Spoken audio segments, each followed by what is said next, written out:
Good morning, student. Welcomes you all on Topper Prime channel. Hope you all are good and doing good at your home. Today I come here with my new video and topic name is metals and non-metals. At the end of this chapter, we all able to learn about what is the difference between metal and non-metals, explain about physical properties of metal and non-metal, explain the chemical properties of metal and non-metal, and describe the important use of metal and non-metal. We all know all the element is classified into two large groups according to their property. These groups are called metals and non-metals. Elements from both of these categories are used in our daily life to fulfill our need and requirement. There are some other useful elements which show the properties of both metal and non-metal. These elements are known as metalloids, means those elements who show the property of metal also and non-metal also, that element are called metalloids. So very first I will describe here what are the properties of metals and non-metals. Firstly we take metals. Metals have some physical properties. All the car, buses, bridges, train, railway lines, ship and many more things, they are made up of metals. So we can use metal for so many different jobs because of their useful property. So very first I am describing here physical property of metal. Very first is physical state. All the metals, they generally solid at room temperature. Only exception is mercury, which is liquid at room temperature. In every case one exception also. So here all the metal they are solid, but only the mercury which we use in thermometer is liquid at room temperature. Second one is metallic luster. In their pure state, metal have a shining surface, means when the metal is in their pure form they have a shiny surface, and this property is called the metallic luster. Next property of metal is malleability. What is the meaning of malleability? Before this one left, that is hardness.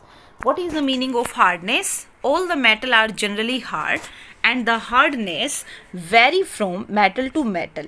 Metal like iron, copper, aluminium are quite hard and they cannot be easily cut with a knife. Here also the exception, sodium and potassium, they are very highly reactive metal and they can be so soft, can easily cut with the knife. Next one is malleability. What is the meaning of malleability? Metals can be hammered into thin sheet. It means if we hammering the metal, they can convert it into thin sheets, and this property of metal is called malleability, and metals are said to be malleable. Gold, silver, copper, aluminium, all are malleable metals. All metals are not equally malleable, means some have the more malleable property than others. Gold can be shaped into intricate chain and rings. So why we use the jewelry, why we use the metal like gold, silver for making the jewelry? Because they have the property, if we hammer them we can convert into any shape. Next is ductility. What is the meaning of ductility? Ki metal can be drawn into wires, and the ability of metal to be drawn into thin wires is called ductility. Gold is the most ductile metal.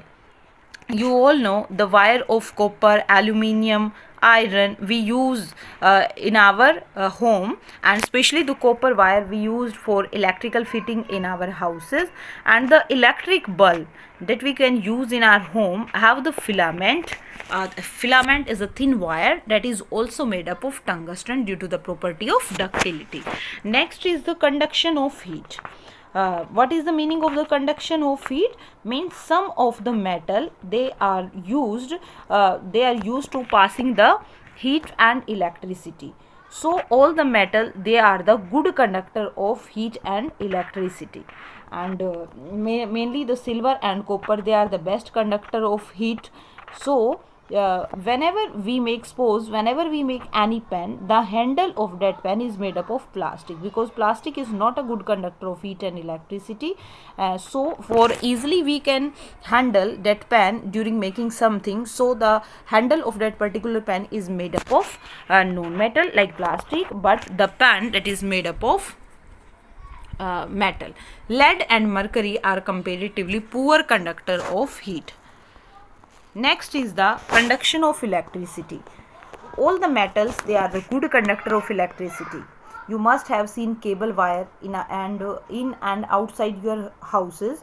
These are made up of copper, and you all know copper is a metal, is a good conductor of electricity, and due to this property, copper wire is commonly used in household cable and fixes for electrical appliances. Aluminium cable are used to carry electricity across the country. The electric wire that carry electric current in your home should be provided a coating of PVC. And what is the meaning of PVC? Already discussed in last chapter. PVC is a type of plastic. So all the wires they covered with plastic. And why we cover this with this plastic? Because we easily handle after covering it with the plastic. Metal are sonorous. What is the meaning of sonorous? Means they produce the sound when striking to a hard surface. It means this is the property of all the metal. They are sonorous. Density. Metal generally have high density. Density. What is density? Density is the mass of a substance per unit volume. High density material is much heavier than the same volume of low density material.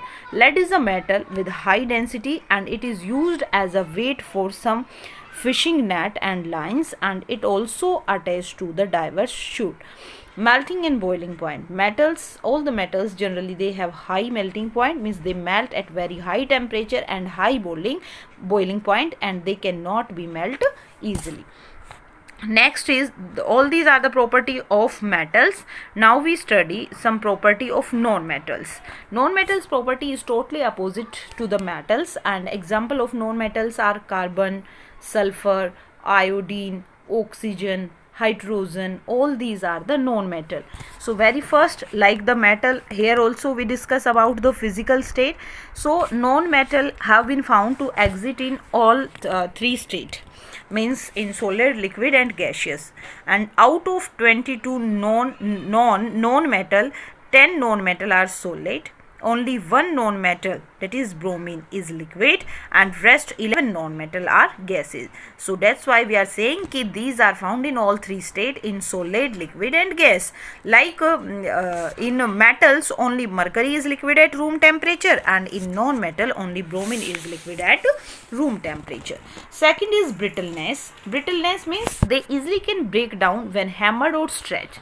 So some of the non-metal, they are brittle, like sulfur and phosphorus, and brittleness is the characteristic of non-metal. If we hammer them, if we pressurize them, if we stretch them, so easily they can broken into pieces.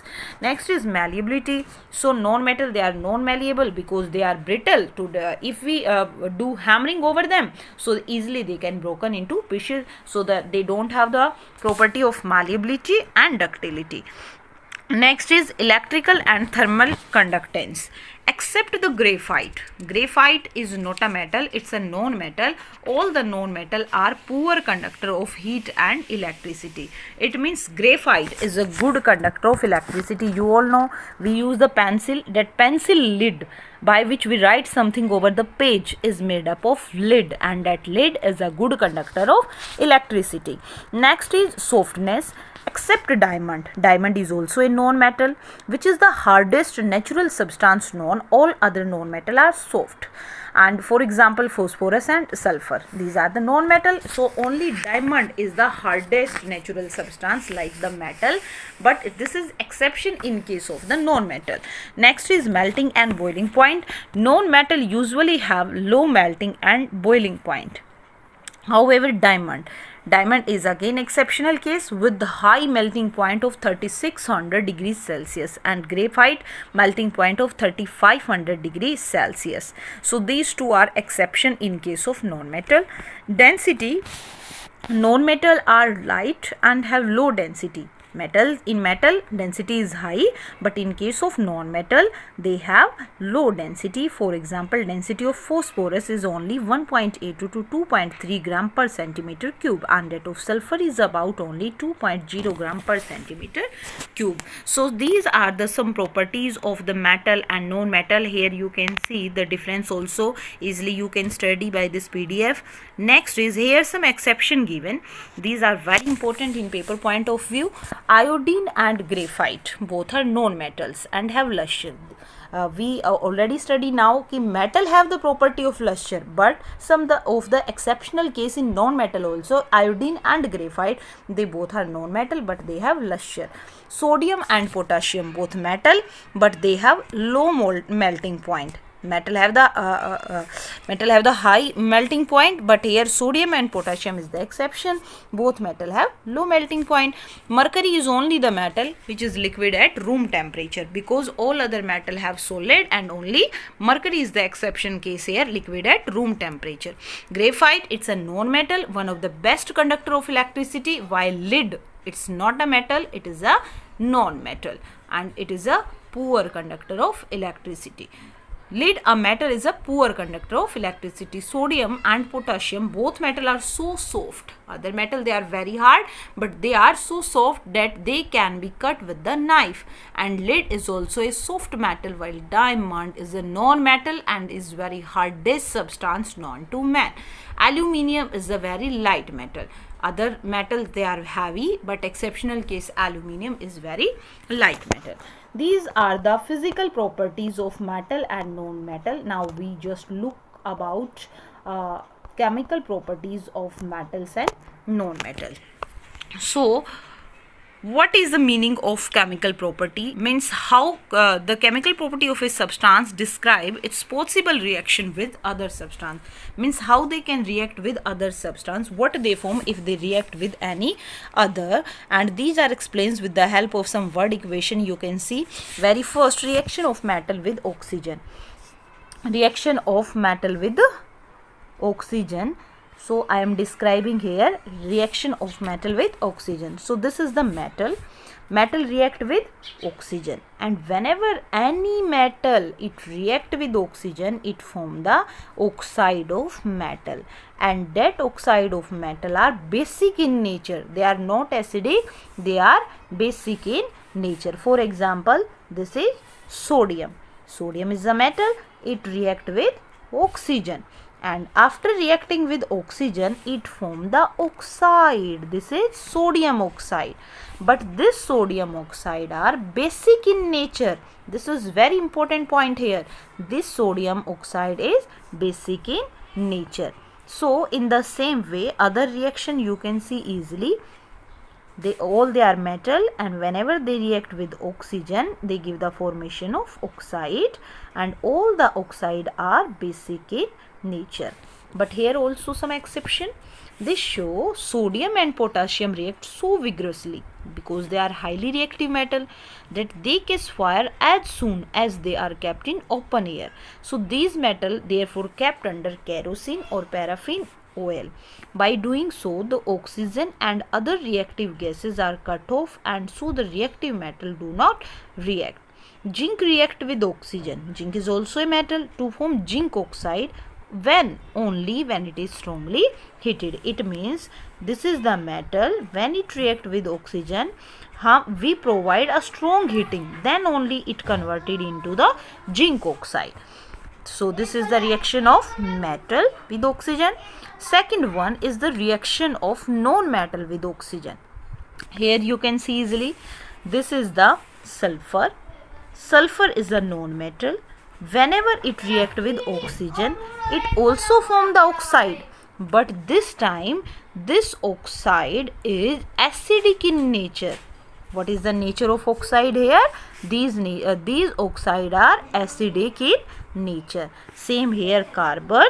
Carbon react with oxygen. It's a non-metal. When it react with oxygen, it give the formation of carbon dioxide, and carbon dioxide is acidic in nature. So here what is the main difference between them two? कि whenever metal react with oxygen they form oxide, but that oxide is basic in nature. Second, whenever non-metal react with oxygen they also form oxide, but that oxide are acidic in nature. Next is the reaction of metal with water. Next is reaction of metal with water. All metals do not react with water in the same manner because all they differ on the basis of their reactivity. So sodium and potassium they react very vigorously while iron react very slowly. Metals like gold and silver do not react at all. Next is, what is the reaction of non-metal with water? So here we study reaction of non-metal with water. Generally non-metals they don't react with water but are very reactive with air, like for example phosphorus. It catches fire when exposed to air and thus it is stored in water. Next is reaction of metal with acid. Next topic our reaction of metal with acid. So here we can see this is the metal. Here we take dilute acid hydrochloric. When an acid react with this metal, it give the formation of magnesium chloride, and which gas is released? Hydrogen gas is released. So whenever magnesium react vigorously with dilute HCl acid to form magnesium chloride and hydrogen gas, and that gas burn with the pop sound. So other reaction is also same because all are the example of metal here. In every case, as you can see in this word equation, every time which gas is released after reaction of metal with acid? Hydrogen gas is released. Copper, it does not react with dilute hydrochloric acid at all because exception case in everything. So here also the copper is an exceptional one. Next, as you can see in this diagram, this is the reactivity series of all the metal. Here these are the most reactive. Which metal are most reactive? Potassium. What is the symbol for potassium? K. Sodium Na. Calcium Ca. Magnesium Mg. Aluminium Al and carbon C. Here whenever we go downside, these are least reactive metal like copper, silver, gold, platinum. These are the least reactive metal and these are the most reactive metal.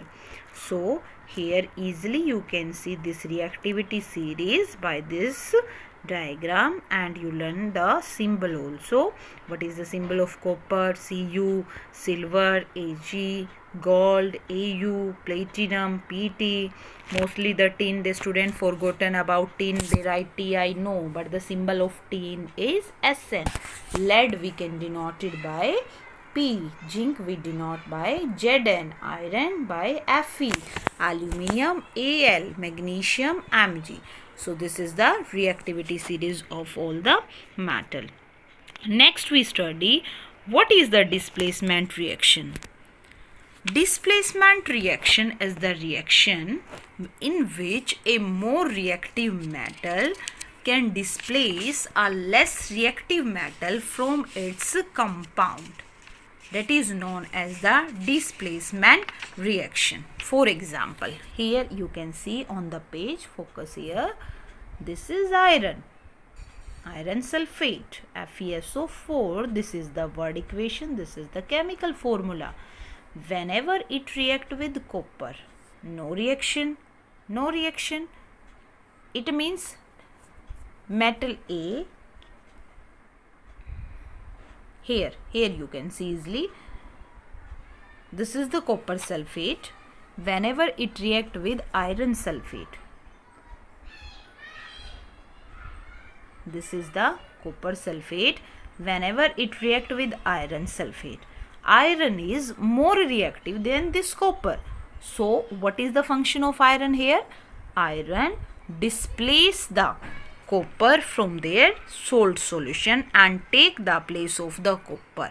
Okay, so what form here? Here form iron sulfate and copper is released. So this reaction is known as displacement reaction because here more reactive metal displace the less reactive metal from their salt solution. So this is the displacement reaction. Here also we can see this is the